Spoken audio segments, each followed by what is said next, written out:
नमस्कार सर्व विद्यार्थ्यांचं रमेश माटे सायन्स फॉर स्टुडंट या यूट्यूब चॅनलमध्ये सहर्ष स्वागत आहे.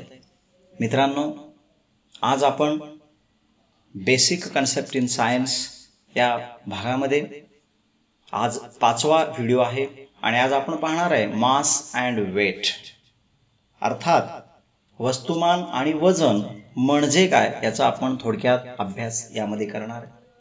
कारण की फार वेळा आपल्याला वस्तुमान आणि वजन मधला फरक कळत नाही, त्याची युनिट काय आहे किंवा नेमकं मास कशाला म्हणायचं आणि वेट कशाला म्हणायचं लक्षात येत नाही. तर आपण थोडक्यात समजावून घेऊया मास अँड वेट म्हणजे काय.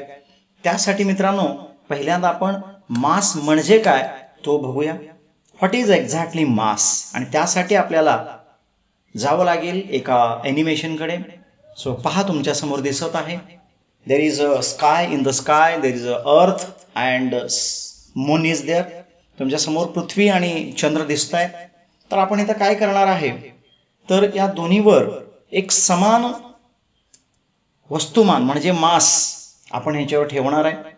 बघूया, पहिल्यांदा आपण पृथ्वीवर समान वस्तुमान ठेवतोय, दॅट इज 100 kg एक वस्तू आपण त्याच्यावर ठेवत आहे. It is keeping on earth that is 100 kg mass. At the same time आपण मूनवर मीन्स चंद्रावर सुद्धा त्याच पद्धतीचं 100 kg एक वस्तुमान ठेवतोय.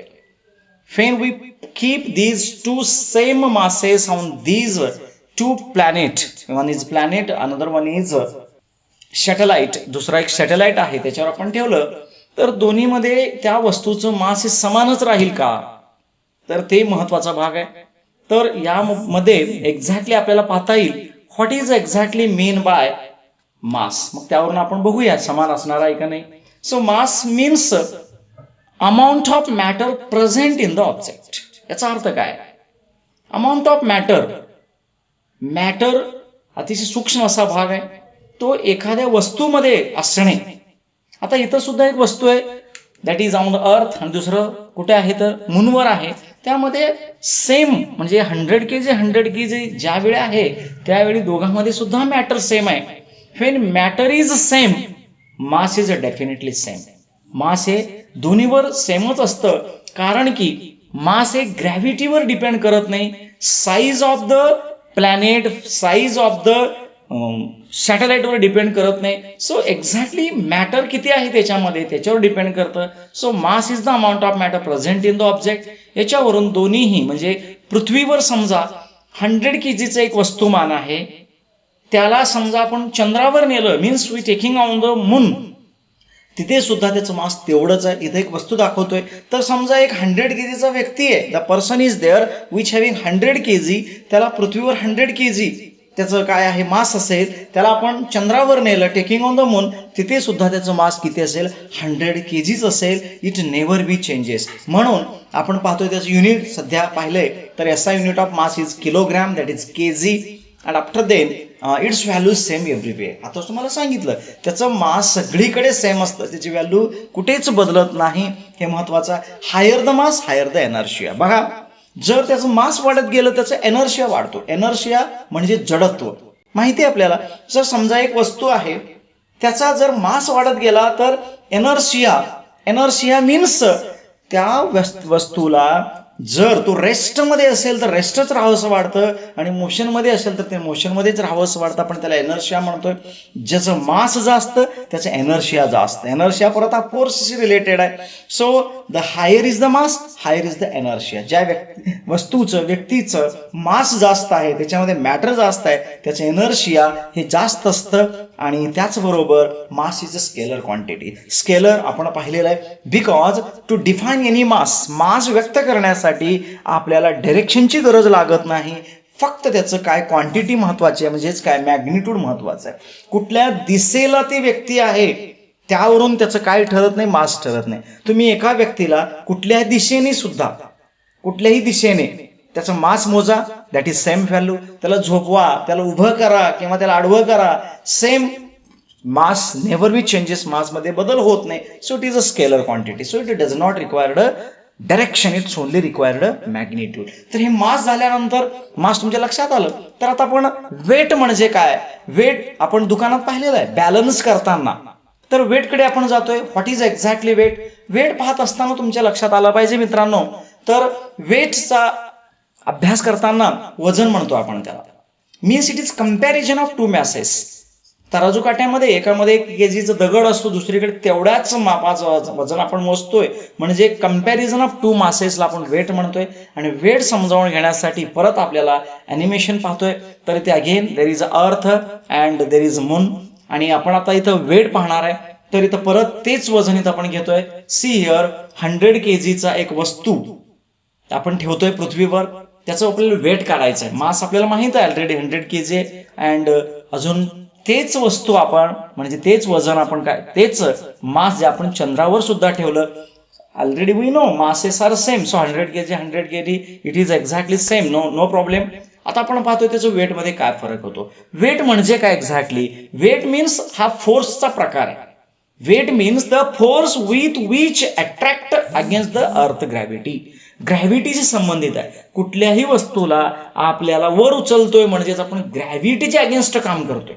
ग्रॅव्हिटी वरून खाली येत असते, तर त्याला आपण उलट एक बादली समजा आपल्याला उचलायचं असेल तर ग्रॅव्हिटीच्या अगेन्स्ट काम करतो. बादलीमध्ये वजन कमी असेल तर आपण इझिली उचलतो. बादलीमध्ये जास्त मॅटर असेल तर आपल्याला उचलायला जड जातं, म्हणजेच काय, द फोर्स आपल्याला जास्त लावावा लागतो. That force means weight. Force आणि वेट हे समान आहेत. त्यावरूनच आपण पहिल्यांदा वेट काढूया. अँड ग्रॅव्हिटी, अजून एक महत्वाची गोष्ट म्हणजे gravity is depends on different masses and different planet. प्रत्येकावर ही ग्रॅव्हिटी वेगवेगळी आहे. अर्थवर वेगळे आहे, मूनवर वेगळे आहे, मार्सवर वेगळे आहे. So the gravity that is acceleration due to gravity on अर्थवर 9.8 आहे जमिनीवर. आणि जमिनीपासून जसं जसं वर जातो परत ते कमी होत जाते मित्रांनो. 9.8 is the gravity on earth and on moon 1/6 आपल्या पृथ्वीच्या 1/6 भाग आहे. म्हणजेच एखादी वस्तू या पृथ्वीवर समजा 10 मीटर उंच उडत असेल तर तीच वस्तू त्या मूनवर 6 पट म्हणजे 60 मीटर उंच उडते, लक्षात घ्या. तर त्यामुळं काय ग्रॅव्हिटी कमी आहे तिथं. त्यावरून आपण आता वेट काढतोय. So what is the formula of weight? Weight म्हणजेच फोर्स आहे. Force is equal to M A. We know the formula. आणि फोर्सला आपण वेट मानल्यामुळं एम ई म्हणजे काय? E means the mass on earth and G means gravity. We put the value. So W is equal to 100 into 9.8 and W is equal to 980. आपल्याला माहिती आहे फोर्सचं unit Newton आहे. So the weight is also measured in Newton. And what about here the weight on moon? मूनवर किती आहे पाहूया. तर वस्तू तर तेच आहे, मास तेवढं त्याच्यात तेवढंच आहे, पण वेट खरंच बदललं का ते पाहतोय आपण. So mass on moon into A, again that is also weight mm into G.